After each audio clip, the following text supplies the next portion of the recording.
앞에서 드린 순종의 기도, 이와 같은 제목으로 하나님의 말씀을 전가하도록 하겠습니다. 오늘 귀한 말씀을 통해서 주님의 고난 받으심의 참된 의미를 깨닫고 참여하는 저와 여러분 되실 수 있기를 예수님의 이름으로 부탁을 드립니다. 몇 가지로 말씀을 좀 드리겠는데, 첫 번째는 예수님의 고난은 외면할 수 없는 현실이었다라고 하는 겁니다. 사랑하는 여러분, 고난 주간을 통해서 우리가 가장 먼저 마주하는 것은 예수님의 외로움과 내면의 고통입니다. 우리는 보통 예수님의 십자가 고난을 생각할 때 못 박히는 신체적인 고통을 먼저 떠올리죠. 하지만 그보다 먼저 예수님께 찾아온 고통은 바로 사람들에게 버림받는 외로움이었고 하나님 앞에서의 영혼의 시름이었어요.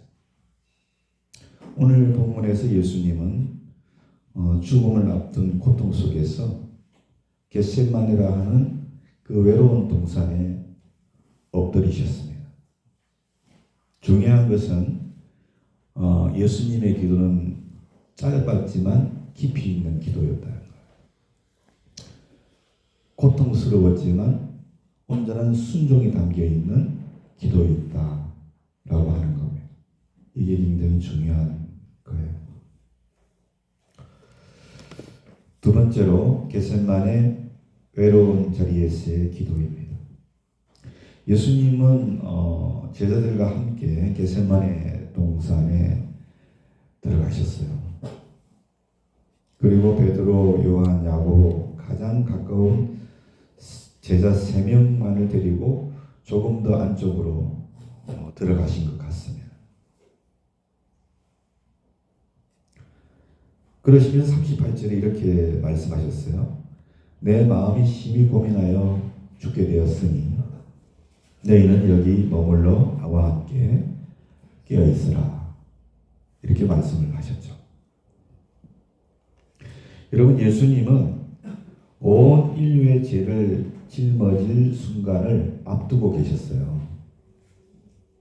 그런데 그 무게가 너무나 크고 깊었어요. 예수님조차도 뭐라고 표현했습니까? 죽게 되었다 그랬어요. 죽게 되었다. 그렇게 표현을 하실 정도였어요.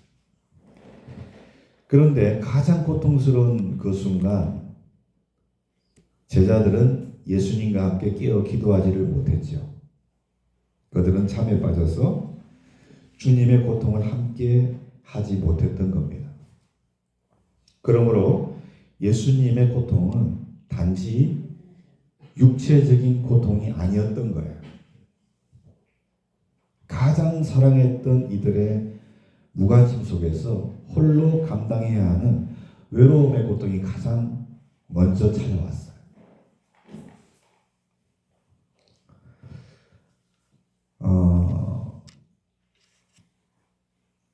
세 번째는 내 아버지여 이 잔을 내게서 지나가게 하옵소서입니다. 예수님께서는 3번씩 반복하셨어요, 이 기도를. 근데 보면 굉장히 인간적인 기도죠. 굉장히 인간적인 고백이에요. 39절에 보니까 내 아버지여 만일 할 만하시거든 이 잔을 내게서 지나가게 하옵소서. 여러분, 예수님은 완전한 하나님이셨지만 완전한 인간이셨어요. 그래서 예수님도 고난이 두려우셨던 거죠. 왜냐하면 여러분, 십자가의 잔은 너무나 큰 고통의 잔이었어요.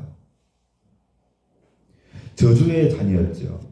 죄 없으신 분이 죄인으로 취급받는 가장 수치스러운 고난의 잔이었기 때문에 그런 거예요. 그러나 그 기도의 끝이 어땠습니까? 그 기도의 끝을 보면 그러나 나의 원대로 마옵시고 아버지의 원대로 하옵소서. 그렇게 기도를 마치셨어요. 여기서 우리는 예수님의 그 순종의 그 정점을 보게 됩니다. 예수님은 자신의 뜻이 아니라 하나님의 뜻에 온전히 자기 자신을 내려놓으셨던 것이죠. 그리고 예수님의 이 고백이 있었기 때문에 십자가가 가능했는 줄로 믿습니다.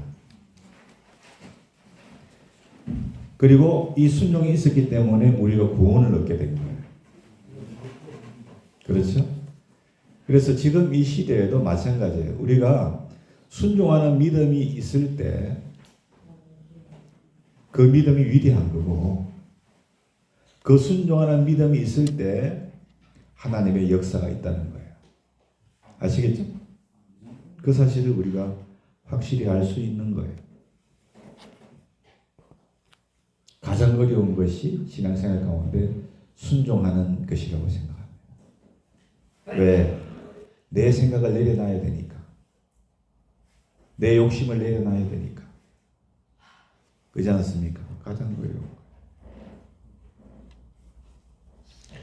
네 번째로 제자들의 졸음과 우리의 모습입니다. 예수님께서 기도하실 때 제자들은 잠들어 있었어요. 주님께서 고통당하실 때 그들은 무감각했고 나태했습니다. 그러나 예수님께서는 그들을 책망하지 않으시고 오히려 안타까운 마음으로 말씀을 하셨어요. 41절에 이렇게 말씀하셨어요. 시험에 들지 않게 깨어 기도해라. 마음에는 원이로되 육신이 약하다. 그렇게 말씀하셨어요. 근데 저는 이 모습을 보면서 이 제자들의 모습 속에서 나의 모습을 보는 것 같아요. 이 제자들의 모습을 통해서 우리는 우리의 모습을 볼 수 있어야 된다고 생각해요.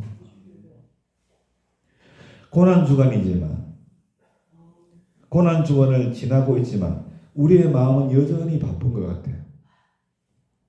분주하고 주님의 고통 앞에 너무나 무감각한 것 같다는 생각이 듭니다. 알 것은 이 말씀은, 이 41절의 말씀은 우리를 향하신 하나님께서 정죄하는 말씀이 아니라 우리를 깨우시는 은혜의 말씀으로 우리가 알아야 할 줄로 믿습니다. 지금이라도 다시 깨어 나와 함께 기도하자. 고난의 무게를 함께 나누자. 그렇게 말씀하시는 주님의 부르심이기 때문에 그런 줄로 믿습니다. 다섯 번째로 십자가를 향한 걸음입니다. 사랑의 결단이라고 할 수 있겠습니다. 마침내 예수님은 기도를 마치시고 이렇게 말씀하셨습니다. 46절에 일어나라 함께 가자. 보라 나를 파는 자가 가까이 왔느니라.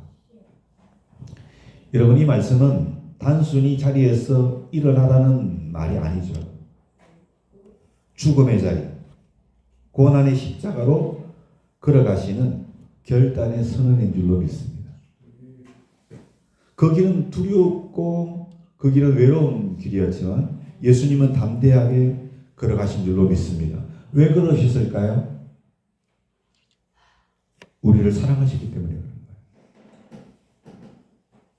여러분, 집안에 불이 났어요. 내 자녀가 거기 있어요. 여러분, 부모는 뛰어들어갑니다. 왜? 그 죽음의 불구덩이로 왜 뛰어들어갑니까? 내 자녀를 사랑하니까.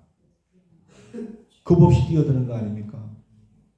주님도 똑같이 있던 거예요. 우리를 사랑하시기 때문에 그 두렵고 외로운 길을 담대하게 여러분 일어나 함께 가자고 말씀하신 줄로 믿습니다. 예수님의 고난은 우리를 향한 하나님의 사랑의 완성이었다는 것을 아셔야 돼요.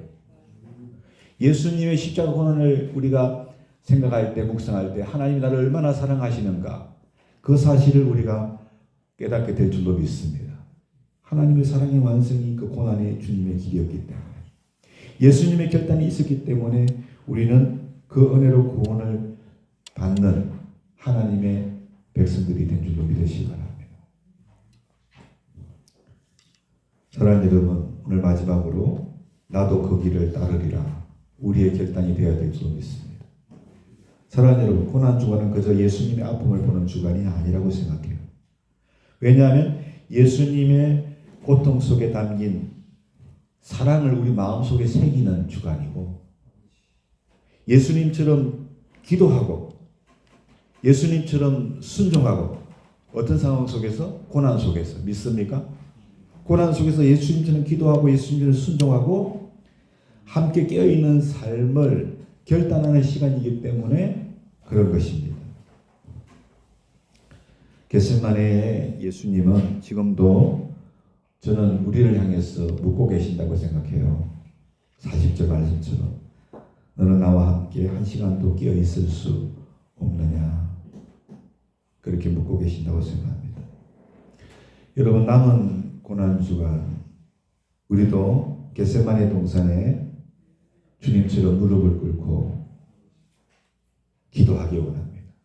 주님과 함께 울고 주님과 함께 순종하는 삶을 시작할 수 있기를 원합니다. 할렐루야.